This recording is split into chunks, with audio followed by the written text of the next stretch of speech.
Après la création de tout et l'intégration des quatre forces fondamentales de l'univers, notre étoile s'est formée dans des conditions spéciales et s'est établie à sa place au sein de ce système. De nombreuses planètes rocheuses sont entrées en collision, donnant naissance à une nouvelle planète nommée Jupiter. Cette planète est une géante gazeuse composée d'hydrogène et d'hélium.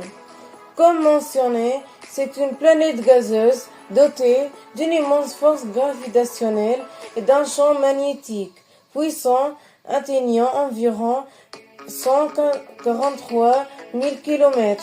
Sa masse dépasse celle de la Terre de plus de 318 fois et elle tourne très rapidement sur elle-même. C'est tout ce qu'il y a à savoir sur la nouvelle planète Jupiter dans le système solaire.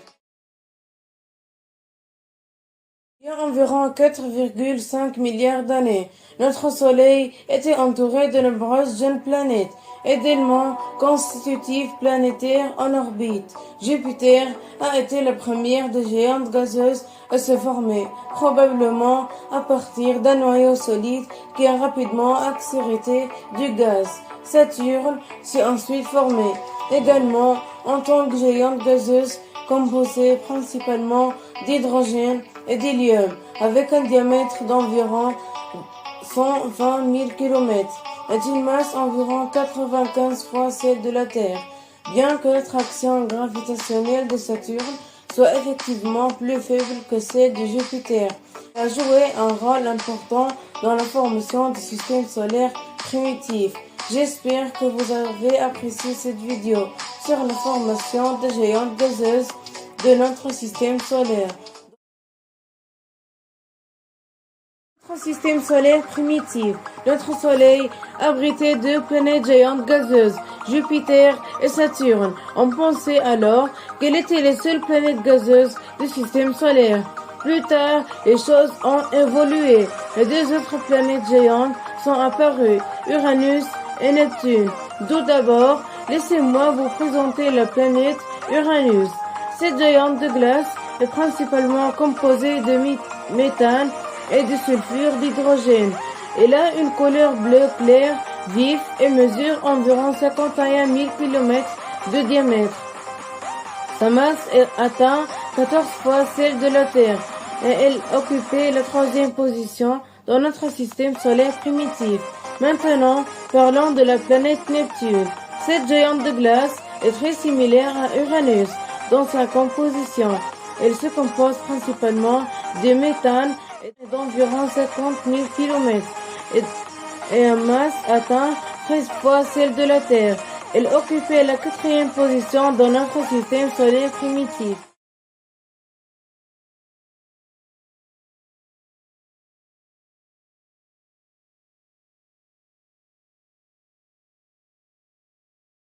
Notre système solaire n'était composé que de 4 planètes géantes gazeuses. Il y a 4,4 milliards d'années. Ces dites planètes n'ont pas de surface solide, mais plutôt une atmosphère extrêmement épaisse. Ensuite, les choses ont changé avec la formation d'une nouvelle génération de planètes rocheuses. La première d'entre elles fut Mars, proche de Jupiter et séparée par la ceinture d'astéroïdes. Cette planète rocheuse a un diamètre de 6792 km et une masse équivalente à un dixième de celle de la Terre. Elle est située à 228 millions de kilomètres du Soleil. Immédiatement après Mars, la Terre et Vénus se sont formées. On dit qu'elles se sont créées en même temps car elles possèdent toutes deux une surface rocheuse. Le plus étonnant est leur similitude en termes de masse, de taille et de diamètre. Le diamètre de Terre est de 12 742 km et elle abrite un vaste système biologique qui est à 150 millions de kilomètres du Soleil. Quant à Vénus, son diamètre est d'environ 12 104 km. Sa masse atteint 92% de celle de la Terre et elle se trouve à 108 millions de kilomètres du Soleil. Cela a continué pour de nombreuses années jusqu'à la formation de deux autres planètes rocheuses, Theia et Mercure. Theia avait une taille proche de celle de Mars, avec un diamètre atteignant 6000 km. Et elle possédait également une surface rocheuse à sa température variée entre 300 degrés Celsius et 400 degrés Celsius. Mercure, la plus petite planète du système solaire, a un diamètre de 4879 km. Est située à 58 millions de kilomètres du Soleil. Ce sont tous les détails concernant la nouvelle génération de planètes rocheuses. Le système solaire s'est stabilisé avec 5 planètes rocheuses et 4 géantes gazeuses. La première est Mercure, située dans son orbite chaude. Quand Vénus et Theia, elle se trouvait dans la zone tempérée à cette époque, lorsque le Soleil était plus faible qu'aujourd'hui. C'est alors que la zone habitable, dite zone Goldilocks, est apparue. La Terre et Mars se trouvent entre la zone tempérée et la zone froide. Ces planètes se distinguent par plusieurs caractéristiques. Elles possèdent une surface solide, une atmosphère généralement stable et sont capables de produire de l'oxygène, le gaz essentiel au développement de la vie sur ces planètes.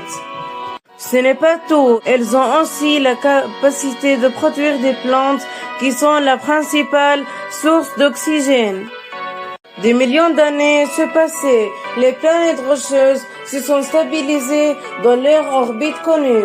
Mercure est extrêmement chaude, avec des températures dépassant les 400 degrés Celsius, et sa probabilité d'abriter la vie n'est que d'1%.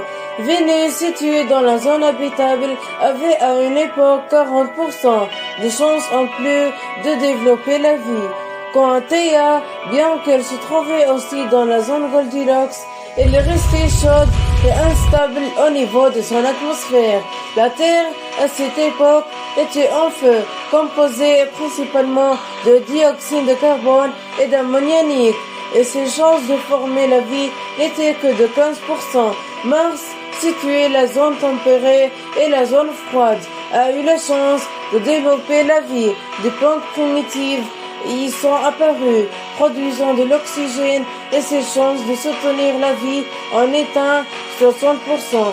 Ces planètes stables sont restées en place grâce à Jupiter, dans la forte gravité et de maintenir la stabilité de l'ossature d'astéroïdes. Et avec la formation des premières plantes sur Terre, une grande surprise s'est produite. La planète Theia s'est dangereusement approchée de la Terre jusqu'à entrer en collision avec elle. Au lieu de rendre la Terre plus stable, les situations ont empiré à sa surface. Elle a brûlé encore davantage et le niveau de radiation a augmenté car l'impact était extrêmement violent et a eu un effet puissant sur la surface terrestre. Mais cela n'a pas été totalement négatif pour la Terre. La collision a projeté des centaines de roches spatiales en orbite autour de la planète grâce à la gravité.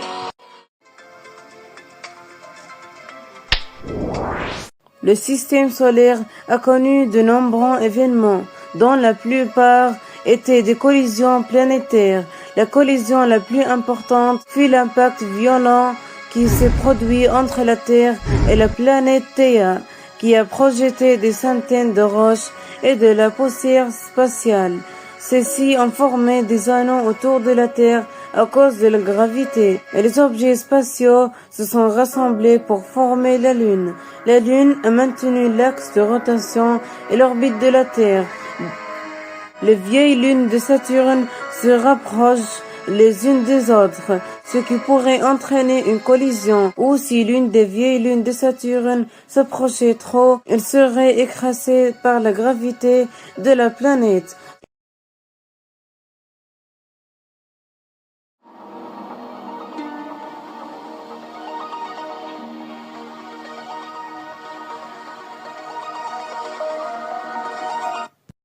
Les planètes thermiques désignent les planètes chaudes, comme Mercure et Vénus. Mercure est la plus petite planète de notre système solaire, avec un diamètre d'environ 4000 km. C'est une planète rocheuse dotée d'une atmosphère fine, composée de sodium et de potassium.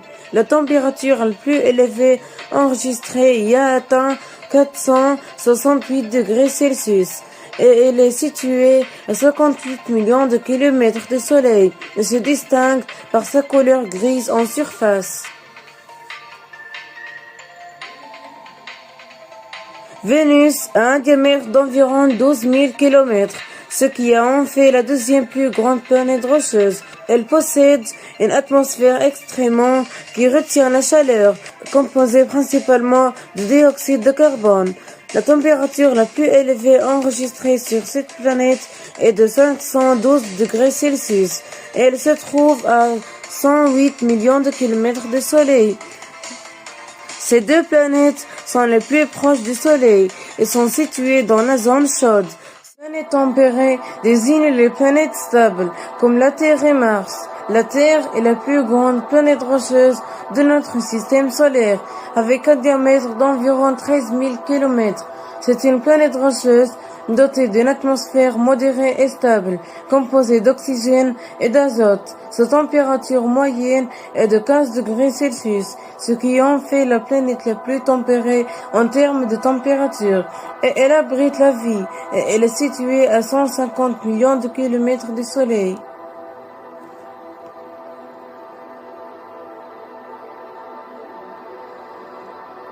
Mars se distingue par son excellente couleur rouge dans l'espace. C'est une planète rocheuse désertique avec une atmosphère parfois instable, majoritairement composée de dioxyde de carbone, et elle connaît de violentes tempêtes de sable et moins 65 degrés Celsius, et elle se trouve à 228 millions de kilomètres du Soleil. Ces deux planètes sont situées dans la zone tempérée du système solaire. Cependant, le noyau de Mars était plus faible que lui de la Terre et n'a pas pu maintenir la vie. Les géantes gazeuses désignent les planètes qui possèdent une atmosphère épaisse par rapport aux autres planètes, comme Jupiter et Saturne. Jupiter est la plus grande planète de notre système solaire.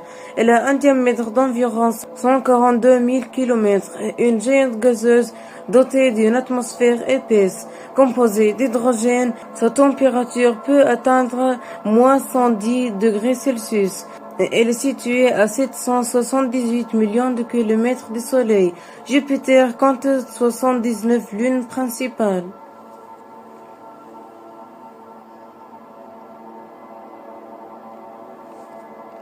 Saturne est la deuxième plus grande planète du système solaire, célèbre pour ses anneaux brillants. Son diamètre est d'environ 120 000 km.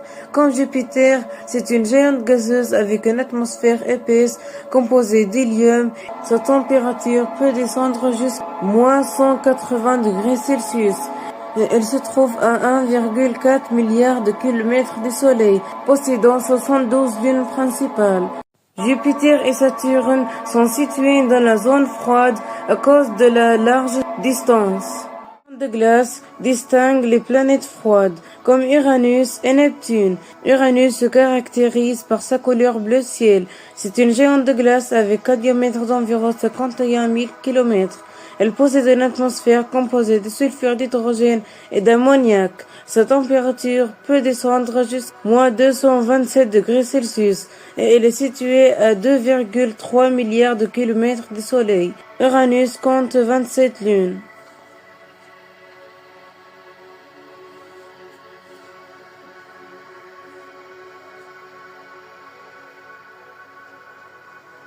Neptune est également une géante de glace très similaire à Uranus, mais elle se distingue par sa couleur bleu foncé. Son diamètre est d'environ 50 000 km. Elle possède une atmosphère composée de méthane et d'ammoniac. Sa température atteint moins 200 degrés Celsius et elle est située à 4,2 milliards de kilomètres du Soleil. Neptune compte 14 lunes.